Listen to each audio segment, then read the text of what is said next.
They knew that, and so that's the direction that they went. But you know, at the same time that they were struggling over in France too. At the same time, our war for independence was underway. And I actually would term it a war for self-government was underway. There was a revolution in France that was going on too. It was the French Revolution. They also were trying to seek a certain amount of freedom, but it was more for self-gratification. They were wanting to throw off the powers that were also. But they just went from one tyrant to another. The French Revolution was not successful. The American War for Independence was successful. And here we are today, the beneficiaries of what they put into place and what they labored to give us. And they gave us documents that guarantee those rights. And they gave us a plan for how to act within it. And yes, they do say in that Declaration of Independence that at any time in the future, another government should arise that looks and smells like a tyrant, but the people should rise up and throw it off. Right. Did they see that?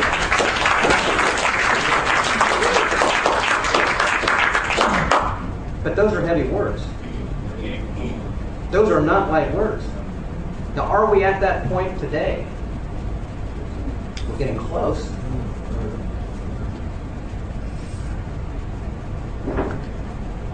And that's what's of such great concern.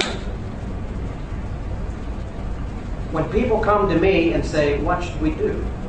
When you go to your legislators and you say, what should we do? What's the normal thing we say?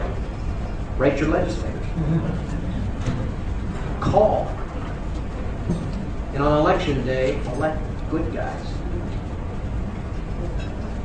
But I think, look at Washington this last week and a half or so. More calls than they've ever gotten. And did they listen? No. They didn't listen. They didn't care. When this House in Pennsylvania passed cameras, and passed the biggest tax increase in the history of the state, did people call? Did they write? Did that happen anyways? They didn't listen either. And that's what's making it real tough. That's what's making it very, very tough. Because we say, how long should we sit? Are we going to have to lose our homes because we can't pay the rent to government in the form of property tax? Or how many are going to have to lose their homes because they can't pay the rent?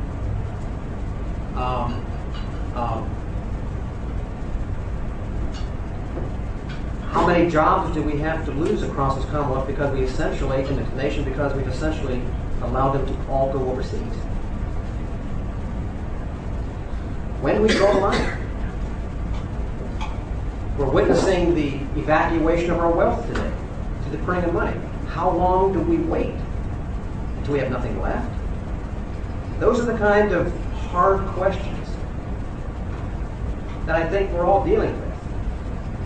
And I know I'm dealing with them. Because together we're going to have to do something that seems like it's a little bit more than what we have done so far. Because what we've done so far is not sufficient. And I think every one of us can feel the liberty and the freedom that we have been the beneficiary of slipping right out that door. And flying right out that window. And that's not a good feeling. So therefore, we can either choose to do nothing, or we can choose to do something. I think we're going to have two choices. And I think we're going to have people in this country that are on one of two sides. We're going to have people who are going to look like the French in the French Revolution. As things tighten, and it will, it just will. It is. You're going to have folks who are going to be just like those folks in Paris who are going to riot, and burn, and tear down, and destroy. Those of you who are alive, remember what the 60s were like. We've already had some of that here. But I think now we've got a whole lot less people. We have a whole lot more people who have less character, perhaps, than those in the 60s. So those you have on one side, we can't be among that group. We cannot be numbered among that group. Our founders were very, very, very careful to make sure that they never operated outside authority. They were very concerned that they would never be accused of being rebels. That's why it was the War for Independence. They operated under authority. Because of those of us who understand the Constitution, and understand the Declaration of Independence, we understand that we operate under the concept that we are endowed by our Creator with certain inalienable rights. That our rights come from God. That the concept of government is God's idea. And the idea of justice, the idea of liberty, the idea of independence didn't come out of man's head. Tyranny comes out of man's head. True freedom, self-discipline, self-government is the old Hebrew form of government. And they were very, very careful that they would not ever act out from under authority so that they could enjoy the blessing of God on the later government that came out of it. That's why de Tocqueville, the historian, after the War for Independence, came and toured America to try to find out the secret of America's genius and why the American War for Independence was successful and why the revolution in France was not. And that was the distinction that he made. He said, it wasn't until I went into the churches of America and found justice and mercy and love being taught from the pulpit that I understand the secret of America's greatness. And then the phrase you remember, if America ever ceases to be good, America will cease to be great. But that was the distinctive. And that is why we had a nation that has received the blessing that's unequaled in the world. So there's going to be two choices. One, we are going to operate under law. We're going to try and recreate and reestablish on that foundation, constitutional foundation, with the same principles, basically a renewing. We don't need a new constitution. We don't need new principles. We need a renewing of that. Yes. It worked. Yes.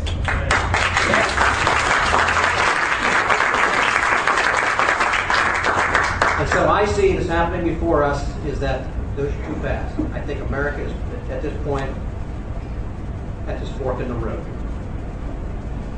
We are faced with challenges, and we are going to be faced with more.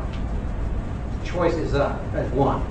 We're just going to strike out, become rebels, or we're going to operate under the rule of law and follow the pattern as given to us in our ruling document. That's one big reason why I and certain of our other good, like-minded friends in other states have introduced and are introducing the amendment or the resolution to restate our 10th Amendment, state sovereignty. Because we believe that that is a first and a logical place to begin the argument to renew the liberties and the freedom that we have enjoyed under our Constitution. Recognizing that the fact that we are states first, and then there was a federal government.